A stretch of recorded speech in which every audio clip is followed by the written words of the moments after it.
Hi friends, Maran வீரா சீரியலை பற்றி தான் நம்ம இந்த வீடியோக்குள்ளே பார்க்க போகிறோம். வாங்க நம்ம வீடியோக்குள்ளே போகலாம். ராமச்சந்திரன் அவங்க மாறன் கிட்ட ராகவ் கிட்டே விசாரிச்சுட்டு இருக்கிறாங்க. அப்போ அவங்க சொல்கிறாங்க, இப்போ கூட ஒன்றும் கெட்டு போகலை, உண்மையை சொல்லிடு, அங்கே என்ன நடந்துச்சுன்னு உண்மையை சொல்லிடு, ஓ மேலே எந்த தப்பும் கிடையாதுல்ல அப்படின்னு சொல்லி கேட்கும்போது அப்போ மாறன் சொல்கிறாங்க, அது எதிர்பாராமல் நடந்தது தான், அது திட்டமிட்டு எதுவுமே நடக்கலை அப்படின்னு சொல்லவும், அப்போ இது உண்மை தானேன்னு சொல்லி கேட்கும்போது இது எல்லாமே உண்மை தான் அப்படிங்கிறாங்க. ஆனாலும் ராமச்சந்திரன் சொல்கிறாங்க, என்னை பற்றி உனக்கு தெரியும், நீ ஏதாவது பொய் சொன்னேன்னா அப்புறமா நான் சும்மா இருக்க மாட்டேன், எதுவானாலும் சரிதான், இப்போமே நீ உண்மையை ஒத்துக்கும் அப்படிங்கும்போது அப்படிலாம் எதுவுமே நடக்கலை அப்படின்னு சொல்லவும், சரி நீ சொல்கிறத நான் நம்புகிறேன் அப்படின்னு சொல்கிறாங்க. அடுத்து பார்த்தோம்னா மாறன் இதை பற்றி யோசனை பண்ணிகிட்டே இருக்கிறாங்க. அப்போ அவங்க வீரா வராங்க. வந்ததுமே வீரா சொல்கிறாங்க, மாறா உன்னுடைய நிலைமை எனக்கு புரியுது, நீ எதுக்காக இந்த மாதிரிலாம் யோசனை பண்ணிகிட்டு இருக்க அப்படிங்கும்போது இதை நினச்சி எனக்கு தலையெல்லாம் வலிக்குது அப்படிங்கிறாங்க. எனக்கு ஒரு காஃபி கிடைக்க மாட்டேன்னு கேட்கும்போது உடனே வீரா பார்க்குறாங்க.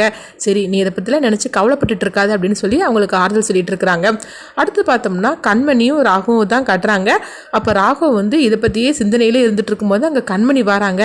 அப்போ அவங்க சொல்கிறாங்க, இந்த மாறனுக்கு கண்டிப்பாக ஏதாவது ஒரு பனிஷ்மெண்ட் கொடுத்தே ஆகணும், அதனால இந்த கேஸில் இருந்து அவன் தப்பிக்கவே முடியாது அப்படிங்கவும், இது கேட்டதுமே ராகவ் கத்த ஆரம்பிச்சிருந்தாங்க.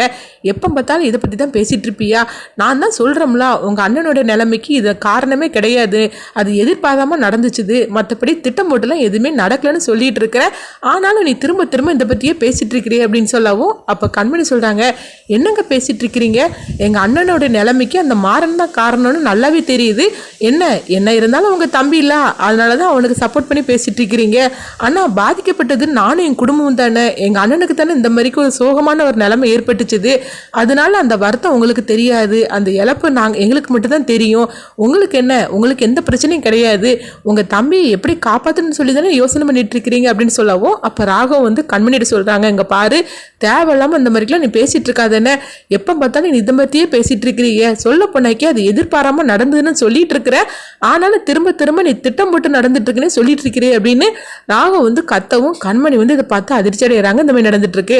அடுத்து பார்த்தோம்னா கண்மணியை எப்படியாவது சமாதானப்பட்டுன்னு சொல்லிட்டு அவங்க ஹோட்டலுக்கு சாப்பிட்றதுக்காக ராகவ் அழைச்சிட்டு போகவும், ஆமாங்க அப்போ என்னன்னா கோவத்தோட பேசிட்டு இருந்தீங்க, இப்போ என்னன்னா சாப்பிட கூட்டிட்டு வந்திருக்கிறீங்க அப்படிங்கும்போது, சரி கண்மணி என்னை மன்னிச்சிரு, ஏதோ டென்ஷன்ல இந்த மாதிரிக்கு நான் பேசிட்டேன், என்னை மன்னிச்சிரு அப்படின்னு சொல்லவும் உடனே கண்மணி சரி அப்படிங்கிறாங்க. அடுத்து பார்த்தோம்னா ராகவுக்கு ஒரு ஃபோன் வருவோம். உடனே அந்த ஃபோனை அட்டன் பண்ணுறாங்க. அப்போ சாட்சி சொன்னாங்களா அவங்க தான் ஃபோன் பண்ணுறாங்க, நான் நீங்கள் இருக்கிற இடத்துக்கு தான் இருக்கிறேன், உடனே இங்கே வா அப்படின்னு சொல்லவும் உடனே ராகவ் பதற ஆரம்பிச்சிருந்தாங்க. அப்போ கண்மணி கிட்ட சொல்கிறாங்க, கொஞ்சம் வெயிட் பண்ணு இந்த வார் அப்படின்னு சொல்லவும், எங்கெங்கே போகிறீங்க அப்படின்னு கேட்குறாங்க. கொஞ்சம் வெயிட் பண்ணால் நான் வார் அப்படின்னு சொல்லிட்டு ராகவ் அவங்க வெளியே வரவும், அப்போ அந்த சாட்சி சொன்னவர் அவங்க வெயிட் பண்ணிட்டு இருக்கிறாரு.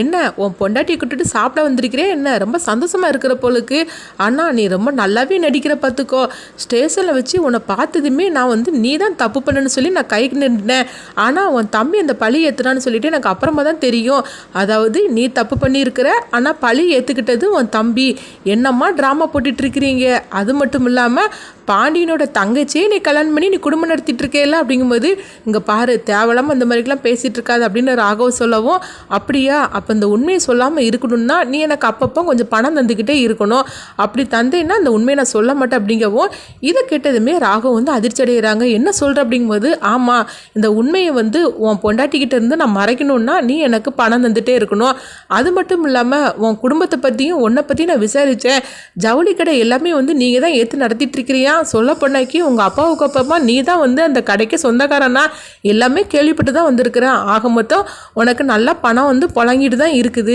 அதனால அதில் எனக்கு கொஞ்சம் தரதெல்லாம் ஒன்றும் தப்பு கிடையாது, அப்படி மட்டும் நீ பணம் தரலன்னு வச்சுக்கோங்க, நேராக உன் பொண்டாட்டிகிட்ட போய் நான் அந்த உண்மையை சொல்லிடுவேன், அதுக்கப்புறம் என்ன நடக்கணும் உனக்கே தெரியும்ல, உன் பொண்டாட்டி உன் மூஞ்சில் காரி துப்பிட்டு அவள் பாட்டுக்கு போயிட்டே இருப்பா, நீ என்ன நிலைமைக்கு ஆளாவேன்னு உனக்கு தெரியும்ல, எல்லாரும் நீ நல்லவன்னு நினச்சிட்டு இருக்கிறாங்க, அதுக்கப்புறம் உனக்கு என்ன நடக்கணும் நீயே யோசனை பண்ணி பார்த்துக்கோ அப்படிங்கும்போது உடனே ராகவ் அவர்கிட்ட கெஞ்ச ஆரம்பிச்சிருந்தாங்க. இங்கே பாரு தயவு செய்து இந்த உண்மையை நீ சொல்லிடாது அப்படிங்கும்போது, நான் சொல்ல மாட்டேன், நீ எனக்கு அப்பப்போ நான் கேட்க நேரம்லாம் பணம் தந்துக்கிட்டே இருந்தேன்னு வச்சுக்கேன், நான் எதுவுமே நான் உன்னை டிஸ்டர்ப் பண்ண மாட்டேன், ஆனால் நான் அடிக்கடி நான் ஃபோன் பண்ணிகிட்டே இருப்பேன், சரி இப்போவுமே இவ்வளோ தூரம் நான் பேசிகிட்டு இருக்கோம்ல கொஞ்சம் பணத்தை கூட நான் கிளம்பிட்டேன் அப்படிங்கவும், உடனே ராகவும் வேறு வழி இல்லாமல் பணத்தை கொடுக்குறாங்க. அந்த நேரம் கரெக்டாக கண்மணி வந்துருந்தாங்க.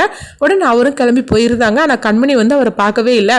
அப்புறமா அவங்க போனதுக்கப்புறமா கண்மணி வராங்க. என்னங்க யாருக்கிட்ட பேசிகிட்டு இருந்தீங்க அப்படிங்கும்போது உடனே ராகவ் அதிர்ச்சி அடைகிறாங்க. ஐயோ கண்மணி ஒருவேளை அவளை பார்த்துருப்பாளோன்னு சொல்லிட்டு அதிர்ச்சி அலையிறாங்க. அப்போ கண்மணி பேசுகிறத பார்த்துட்டு ராகவ் நினைக்கிறாங்க, நல்ல வேலையை அவரை பார்க்கல போலுக்கு நினச்சிருந்தாங்க.